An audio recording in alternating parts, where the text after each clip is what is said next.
Pretty good. How's it going, everyone? Evan and Tucker here from Battlehawk Armory out at the range once again.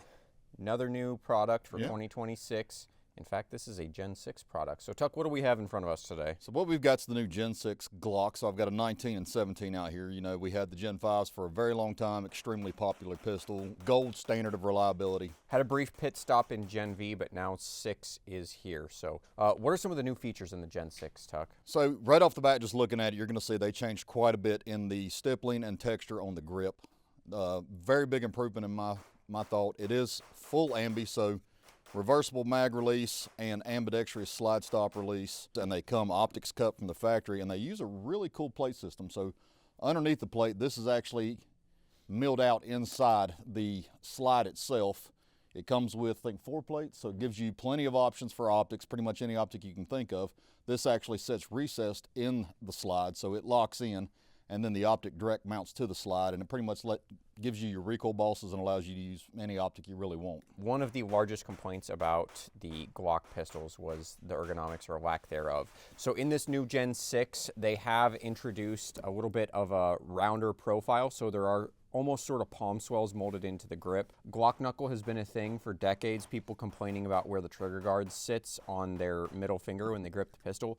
The trigger guards are extra, double, triple, quadruple undercut, so it should go a little ways to relieve that Glock knuckle. Getting a better purchase on the frame with your thumbs is a thing now, so they actually have accelerator cuts up here, so if you can actually reach those are new and a little bit better. The trigger itself is more of a flat-ish blade. It does kind of have a hook down here at the bottom.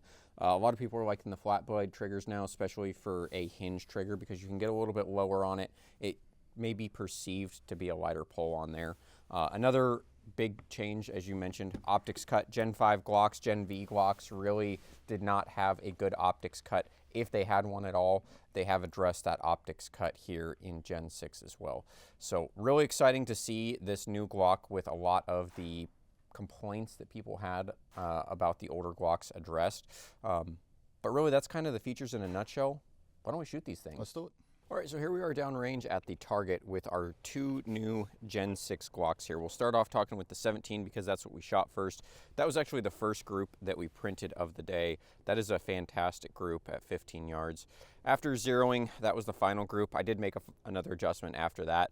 Probably just my hands getting a little bit cold, but initial accuracy seemed really, really promising. Switching over to the Glock 19 Gen 6, we were way up high up first.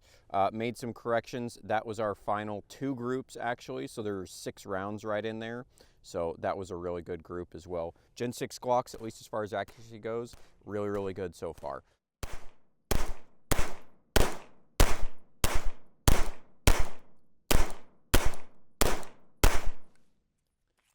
All right, so not super surprising, but first 17 rounds after zeroing, the Glock did work.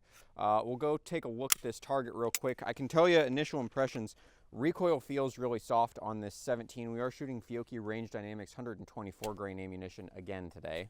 So once again, a little bit larger than a fist size group. Not super surprising that my rapid fire-ish or slow fire-ish group, depending on which side of the fence you sit on, was not as good as, let's say, a double stack 9mm 1911, because the trigger is a little bit heavier, but the trigger is very, very good for a Glock. I was really surprised with how soft the recoil felt.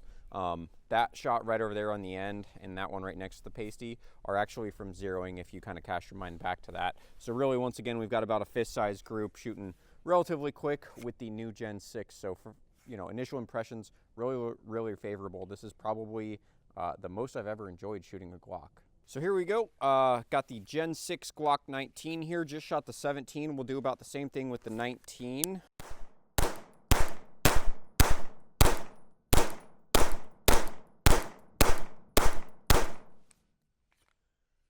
So again, not super surprising. A Glock did work. The trigger is really good on this Gen 6. Also not super surprising, the 19 does feel a little bit snappier, or perhaps there's a little bit more sight disruption. I could also feel the texture biting into my hands a little bit more because there is a little bit more recoil. That being said, as you've heard me say before, I actually think that I might prefer the slightly smaller pistol.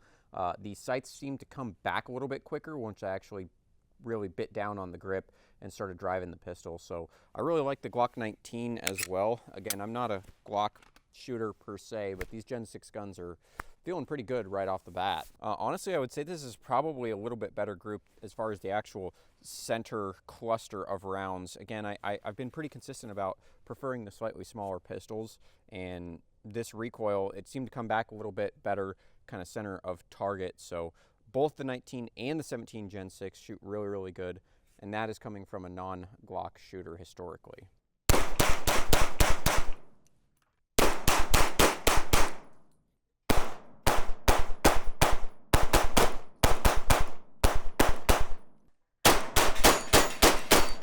So quick update, we are at about 300 rounds through these Glock 19 and 17 Gen 6 pistols. Going really, really well. Again, if you watch the channel at all, if you know me at all, historically, I am not a Glock lover. I am not a Glock shooter. I've never actually owned a Glock pistol, but today is actually going really well. This is probably the most enjoyable I've ever found a Glock to be as far as shooting goes. Trigger feels great on these new Gen 6 guns. Ergonomics is fantastic. On ergonomics, one additional note, the beaver tail, the back strap, is actually different from what the Gen 5 pistols came with. Used to have this beaver tail that was an add-on in the back straps. There are still back straps that you can add on if you want more length to pull, more reach to the trigger, but the actual beaver tail itself is now molded into the frames. Recoil springs are also a little bit different across the new Gen 6 pistols as well. But the main reason I have these pistols apart is because what we really liked was the recoil impulse of the 19 length slide, but we all prefer the slightly longer grip of the 17 Gen 6. So what I have here is the Glock 19 Gen 6 frame and the Glock 17 Gen 6 slide.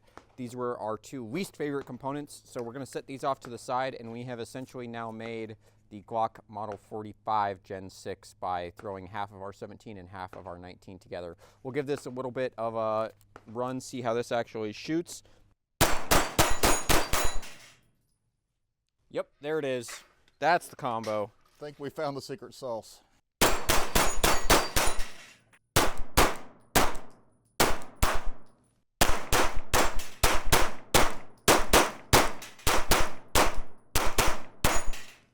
All right, so 500 rounds down, Fiocchi 124 grain range dynamics for the most part through the Gen 6 Glocks. What'd you think, Tuck? Well, start off reliability, of course. Exactly what we expected. Zero malfunctions. Recoil impulse and control. I feel with ergonomics of the grip, it got a lot better. Also, again, not a Glock shooter, not a fan of Glocks, especially the trigger, but going to that hybridized style trigger, kind of the flat blade with the curve at the end, I do feel like the trigger got a lot better on these. Really, what I think about the Gen 6 Glock in general is this is what a Glock always should have been. If this is what a Glock was when I first started shooting handguns, I might very well be a Glock shooter today. Texture is really good. Palm swells, love those. We do have those accelerator cuts. I personally wasn't able to make use of them, but if you can, hey, they're there. Ambidextrous everything. Trigger, I wouldn't say it's good, but it's probably one of the best Glock triggers I've ever pulled. It's good enough. So the actual grip is really well sorted away. We've got a better undercut here. I still, with that being said, it is still a Glock grip. I still do get a little bit of the Glock knuckle, but it's better than it's ever been. We have this extended beaver tail so you can get up really high against the bore axis. Everything in my hands felt great. Recoil impulse, the 17 was shockingly soft, whereas the 19, being a little bit more brisk, was shockingly quick, or nimble rather. So whichever way you go, they're both really good pistols. The new recoil spring seems to do its job well. They both shoot really well. The new optics mounting system, again, we can put straight out of the box one of our personal favorite Vortex Defenders or the Trijicon RMR right onto these pistols. There's a lot to like about these Gen 6 pistols, and this, again, is coming from historically someone who doesn't like Glocks. Yeah, I mean, there's always been a lot of complaints with Glock. I feel like they addressed almost all of that. Everything you've been asking for and wanting, like you said, had this been the case, Gen 3, we'd probably all be shooting Glocks. Ian, our cameraman, is a Glock shooter, shot this really well, really enjoyed it. I actually had a lot of fun shooting these pistols. I really did like them. I wish this is what Glocks always were, but as of today, this is what Glocks are going to be. We're here now. pretty good day to be in the firearms marketplace. I don't think that you will go wrong whichever way you decide to go. They're both fantastic options. And in fact, maybe the best option, our personal favorite, is to get both, swap the upper and the lower to make your Gen 6 Glock 45 or 19X model our personal favorite. We did that with these two pistols. It did shoot fantastic. But again, whichever way you decide to go, you're not going to be disappointed. Thanks again for watching, everyone. We had a lot of fun with these Glock Gen 6 pistols. If you have any questions about the Glock Gen 6, if you have questions about anything that you saw out here today, make sure you leave them in the comments down below. We do read them. We do respond to them. We do appreciate your input. Make sure you follow us on all of our social media. We are getting very, very close to SHOT Show, if not already there. So leave in the comments what you want to see there at SHOT. Make sure you're following us on X, Instagram. We've got all the social medias. We're going to be posting all sorts of cool content. We appreciate all of you guys watching and look forward to seeing you again in another video.